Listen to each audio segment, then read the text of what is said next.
নবী মুহাম্মদ সাল্লাল্লাহু আলাইহি সাল্লাম আমাদেরকে শিক্ষা দিচ্ছেন, তিনি হচ্ছেন মুআল্লিম, ওস্তাদ, তাই না? তাহলে তিনাকে শিক্ষা দেওয়ার মতন পৃথিবীতে কে আছে? আর একটা কথা বলছি শুনেন, চতুর্থ নাম্বার, এটা আপনার মগজ ঘুরে যাবে। এই এলাকার ভিতরে একটা ছেলে রয়েছে আমার খুব কাছের বন্ধু, তা আমাকে ও একটা চিঠি লিখে দিয়েছেন যে সাহেব আলী ভাই, আমার বাড়িতে তুমি কয়েকদিন পর এসো, জানুয়ারি মাসে এসো, একটু আমার বাড়িতে ঘুরে যাও, আমার নতুন একটা বাচ্চা হয়েছে, আমার ছেলে হয়েছে, তা বাড়িতে একটা আমরা পিকনিক ভোজ করছি, তো তোমাকে আসতে হবে। তো এভাবে আমাকে একটা চিঠি লিখলেন, আর শেষের দিকে দুইটা লাইন আমাকে লিখে দিয়েছেন যে তুই যদি না আসিস তো কুমিরপুরে তোকে দেখলে তোকে কাটবো। এই দুই একটা লাইন আর তিন চারটা গাল লিখে দিয়ে দিয়েছে আমাকে চিঠিটা। আমি চিঠিটা এবার একটা পোস্টের মাধ্যম দিয়ে আমি চিঠিটা পেলাম। তা চিঠি এখন পড়ে দেখছি যে ওরে বাপরে, ওপরে কথাটি তো খুব ভালো লাগলো, কিন্তু পরের দুইটা লাইন শুনে আমার একটা মাথা ঘুরে গেল। কেন?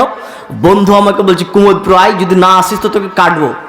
আবার নিচে আরো দুই তিন চারটা করে আবার গাল লিখে দিয়েছে।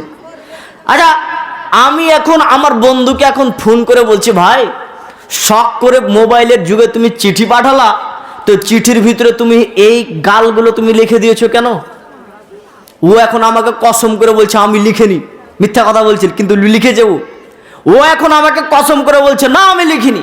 আর আমি এটাও মনে ভাবছি আমার কাছের বন্ধু লিখেনি। এখন যেই লোকটার মাধ্যমে দিয়ে পাঠিয়েছে, এখন সন্দেহ আমার কাকে হবে?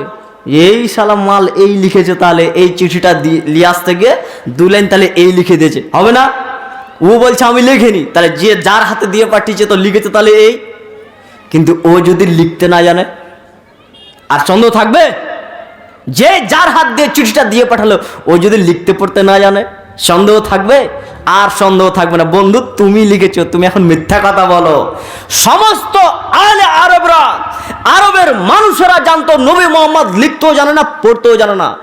এই কিতাবটা হঠাৎ করে বলছেন ইকরা বিসমি রাব্বিকাল্লাযী খালাক, এই 5টা আয়াত নিয়ে আসলাম, একটাও মানুষের মনে যেন এটা সন্দেহ না থাকে। এটাও পেলে কোথা থেকে? একজনও যেন সন্দেহ না থাকে, সলিড কিতাব, কেউ যেন বলতে না পারে যে নবী নিজে লিখে মানুষের সামনে এনে পেশ করেছে। কথা বুঝতে পেরেছেন? এই জন্য আল্লাহ নবী মুহাম্মদ সাল্লাল্লাহু আলাইহি সাল্লামকে মরা পর্যন্ত তিনি লিখতে জানতেন না, এরপরও পৃথিবীর সব থেকে একজন জ্ঞানী নবী।